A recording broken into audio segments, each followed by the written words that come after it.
Pandemia, 14 milhões de desempregados, PIB despencou em 2020 e agora esta instabilidade política pós-decisão do ministro Fachin em relação ao ex-presidente Lula, que poderá, pelo menos até agora, a disputar a presidência em 2022. A gente vai bater um papo com a economista Juliana Inhas. Ela é economista do INSPER e vai dar aí o cenário econômico para este 2021 tão difícil e que dirá 2022. Juliana, muito obrigada por atender a educadora. Já vou emendar a primeira pergunta, que é justamente a expectativa econômica para este 2021. O que tem pela frente, hein? Provavelmente 2021 ainda não é o ano da retomada do crescimento brasileiro, muito embora a gente já começou 2021 com uma perspectiva de um crescimento que não era muito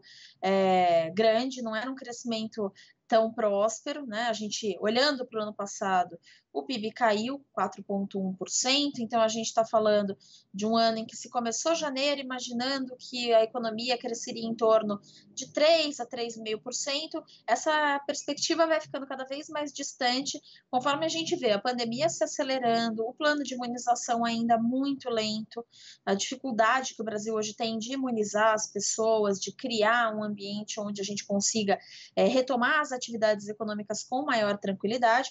Então, naturalmente, esses 3,5% que se imaginava para o crescimento provavelmente não serão 3,5%, a gente está falando de um valor relativamente menor.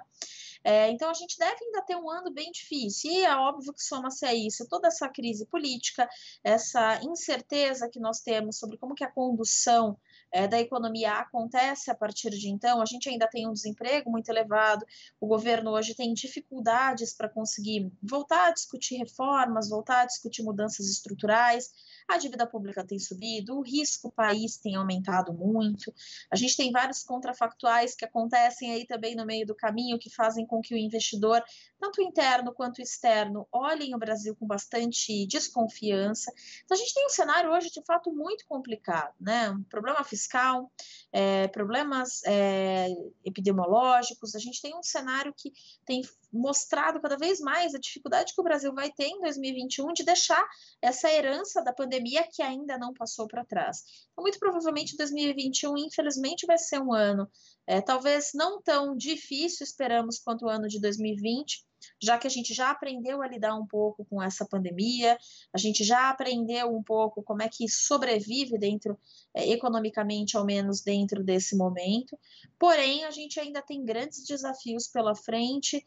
E provavelmente a gente está falando de um ano em que o PIB vai ser muito pequeno, né, um crescimento, se houver crescimento, né, a dúvida é essa, se houver crescimento, um crescimento muito provavelmente muito pequeno, um ano de grandes dificuldades ainda pela frente. Juliana, em relação ao PIB, que despencou em 4,1%, quando é que o Brasil viveu uma situação como essa no passado? Bom, a gente já vinha de uma queda de PIB, né? A gente vinha, na verdade, de 2 anos, 3 anos, perdão, com crescimento próximo de 1%, mas lá na nossa última grande crise, que foi a crise que a gente começou lá em 2014 para 2015, a gente já tinha registrado quedas do PIB, e anteriormente, quando a gente está falando lá da época da crise de 2008 para 2009, que aqui no Brasil chegou efetivamente ao PIB em 2009. Ali a gente teve uma queda acentuada.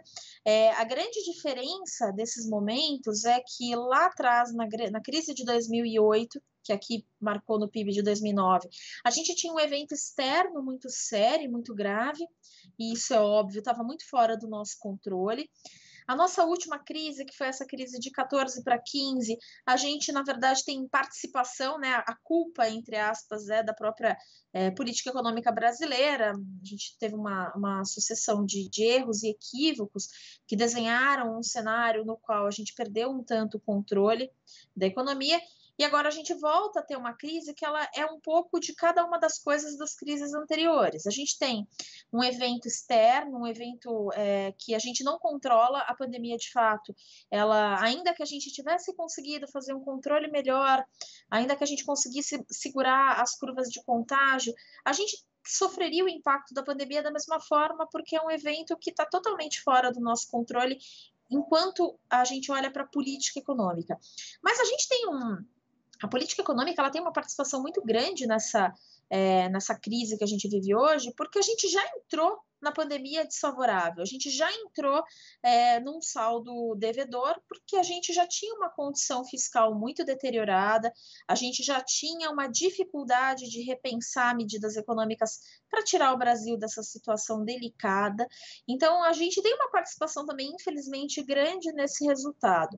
Então, quando a gente compara com as outras crises, apesar, né, dessa queda do PIB, ela ser elevada, não ser tão grande lá quanto aquela que a gente registrou em 2009, mas ser uma queda bem evidente, o grande problema, mais do que isso, é que essa queda, se ela viesse exclusivamente de um tropeço que o mundo inteiro deu e o Brasil foi junto, a configuração certamente seria outra do que essa que a gente tem hoje, que é um Brasil que poderia ter caído menos se tivesse entrado nessa pandemia numa situação muito mais saudável. Juliana, em relação ao auxílio emergencial que foi pago aí por vários meses pelo governo Bolsonaro, e ainda há esta discussão de se voltar pelo menos parte do valor, que começou com 600, depois foi para 300, agora há uma discussão de cerca de R$ 150. Mulheres chefes de família receberam um valor maior, de 1.200, e isso ajudou a economia. Como é que foi o impacto, né, a injeção deste dinheiro na economia brasileira? Acho que é inegável que o auxílio emergencial ele tem um papel importante nesse momento da pandemia, porque ele ajuda uma parte significante da população a recompor renda. Então, a gente está falando de muita gente que era informal, muita gente que estava como autônomo dentro da economia, que não tem mais alocação, então perdeu a renda do dia para a noite, sem nenhum tipo de seguridade social. A gente também tem muita gente que ficou desempregada e que, apesar de ter lá o seu seguro-desemprego e ter outras, às vezes uma reserva ou outra, também perdeu renda, a pandemia se estendeu. A gente tem inúmeros pequenos e micronegócios que fecharam, sem contar empresas grandes que fecharam, demitiram um monte de gente. Então, sem dúvida, o auxílio emergencial ele foi importante no sentido de que ele garantiu, ele conferiu à população uma recomposição de uma parte da renda para que essa população conseguisse, inclusive, ter a sua subsistência. Do ponto de vista econômico, também foi importante, porque boa parte da economia parou, né? A gente viu as pessoas indo para suas casas, as pessoas deixando de ter determinados tipos de consumo, sem renda alguma, essas pessoas consumiriam muito menos. Então, acho que é inegável que o auxílio emergencial ele ajuda o Brasil a não cair tanto, né? O tropeço foi grande e, infelizmente, poderia ter sido muito maior se a gente não tivesse esse auxílio. O grande ponto da questão, né, que gera essa grande dúvida sobre o auxílio, né, esse ponto de inflexão, é que o auxílio emergencial, ele é assim, por ser um auxílio emergencial, ele tem que ser pontual. Então, esse tipo de política, infelizmente, não pode ser contínua e não pode durar tanto tempo, porque ele tem um custo para a economia. Ele ajuda a gente no curto prazo, então ele, de fato, criou uma rede ali, um amortecimento para essa queda que o Brasil teve, mas, naturalmente, ele impõe um grande desafio a partir de agora, que é como que a gente consegue recompor uma saúde fiscal mínima para conseguir passar reformas que a gente já precisava ter passado. Então, a gente, na verdade, complicou a situação fiscal e esse problema fiscal que se agrava, ele se agrava daqui para frente. Lá para frente, a gente está falando lá, muito provavelmente, de daqui 4, 5 anos, se a gente não conseguir resolver esse problema fiscal que se agrava agora, a gente não consegue crescer, a gente não vai conseguir ter uma economia saudável, a gente não vai conseguir atrair investimentos e a gente vai começar a andar cada vez mais para trás, voltando lá para épocas que a gente não gosta de lembrar, como, por exemplo, a década de 80. Não talvez no aspecto inflacionário, mas no aspecto de desenvolvimento econômico, de uma sociedade com grandes diferenças na distribuição de renda.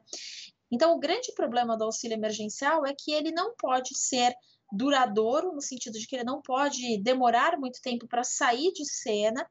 Caso contrário, a gente vai estar criando um problema muito grande, muito difícil de ser resolvido. Mas, sem dúvida, ele foi importante. Para esse momento inicial da pandemia, onde as pessoas perderam a renda, ele foi importante. Para esse momento que a gente vive agora, que é um momento em que a gente volta a se isolar, que a gente volta a perder dinamismo econômico, ele também certamente vai ser muito importante, porque ele vai garantir que uma parte da população consiga continuar consumindo, evitando que o lockdown também seja econômico, né? Hoje a gente vive um isolamento social e a economia, é óbvio, rebaixa nessas épocas, mas se a gente conseguir manter um funcionamento mínimo da atividade econômica, ela rebaixa menos, e isso garante ele confere, né, uma situação mais fácil de volta ao que é a atividade econômica normal daqui para frente. Então, ele vai ser também bastante importante agora, mas o governo vai ter que pensar em como é que ele resolve esse problema daqui para frente. Juliane, como é que o mercado reagiu à decisão do ministro Fachin liberando Lula para disputar as eleições de 2022, cancelando as suas condenações todas em primeira e segunda instâncias? Como é que o mercado viu esta situação? Porque ontem, imediatamente ao anúncio da decisão do Fachin, o dólar já subiu. Isso. Bom, o mercado, ele entendeu muito bem o sinal, né? O mercado está muito menos preocupado hoje com as disputas político-partidárias e muito mais preocupado com o desfecho que casos como esse causam, né? A decisão do Fachin faz naturalmente com que o mercado ganhe uma nova incerteza. Primeiro porque tem uma virada de mesa, né? A gente vê aí, poucos dias depois da divulgação de uma primeira pesquisa para 2022, uma atuação como essa, em que coloca, de fato, o ex-presidente Lula formalmente na disputa. Então, isso começa a acirrar o ânimo do mercado, entendendo que novas viradas de mesa podem acontecer, então novas surpresas podem acontecer, e num país como o Brasil, que é cheio de surpresas muitas vezes desagradáveis, uma nova surpresa coloca uma incerteza muito maior. E é muito difícil você colocar seu dinheiro, você investir, você pensar no perfil produtivo de uma economia em que as regras não estão tão bem estabelecidas, que não são fixas, não são minimamente antecipadas por esses agentes, por esses investidores. Então, o mercado entende muito bem isso e tem uma preocupação muito grande do mercado com a agenda econômica. A gente sabe, né, e a gente consegue entender muito bem as diferenças da forma de ver as reformas econômicas pelos ambos os lados, né, dessa disputa. Aqui, pensando em especificamente dois, a gente sabe muito bem qual é o posicionamento do ex-presidente Lula frente às políticas econômicas, e a gente sabe muito bem qual é o posicionamento do presidente Jair Bolsonaro, olhando a uma agenda liberal, né, muito capitaneada pelo ministro Paulo Guedes. E são visões bem antagônicas. Então, o que o mercado hoje se preocupa, e foi isso que pressionou bastante o dólar, que deve continuar conferindo aí, conforme essa disputa eleitoral se acirra e chega mais próximo de 2022, o mercado deve continuar um tanto balançado, um tanto mais incerto, porque ele entende que numa eventual eleição, uma nova eleição do presidente Lula, o que vai acontecer é que a agenda liberal fica para dentro da gaveta e a gente vai começar a ter medidas que podem piorar o quadro fiscal. E hoje o quadro fiscal é uma agenda muito cara para o Brasil, é uma agenda muito importante para o Brasil. Colocar a economia nos eixos garante que a gente consiga ter um crescimento sustentável. E uma política que fuja disso confere um risco muito grande do Brasil, de fato, andar para trás e voltar lá em alguns indicadores ao que era o nosso país na década de 80.